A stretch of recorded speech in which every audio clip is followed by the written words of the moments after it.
So, you wanna do this material stuff in Unreal, right? Cool. Let's get one thing straight before everything else. Nothing in your game looks real until the material tells it how to look. A material is basically the skin of your mesh. Unreal looks at your object and asks these 5 questions. First one is, what color are you? Are you shiny or rough? Are you a metal or a plastic? Do you have a surface detail? And at last, do you glow? Now, if you don't answer these questions, Unreal will give you the sad gray bubblegum default material, and we don't want that, do we? Now, a material is nothing more than a small graph, as you can see on the screen, where you plug in information that describes how light should bounce off your surface. And know this very clearly, you are not painting the surface. You are telling the Unreal, hey, like, hey engine, behave like a wood or a stone or a metal or a glowing sci-fi screen. And once you understand materials, you will unlock 80% of visual quality in your game, like better metals, better rocks, better characters, better VFX. And every AAA game you have come across till now look that way because of material, and same goes for every cinematic reels as well. Now, alright, that is the foundation, and moving forward we will talk about all the basics of material, like what it is, what it isn't, and the biggest beginner mistake people make with it.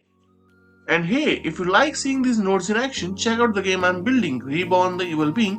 It's all blueprint under the hood, and the demo is free to play on Steam. Hope that helps, and as always, I hope you have a great day, and I'll see you around.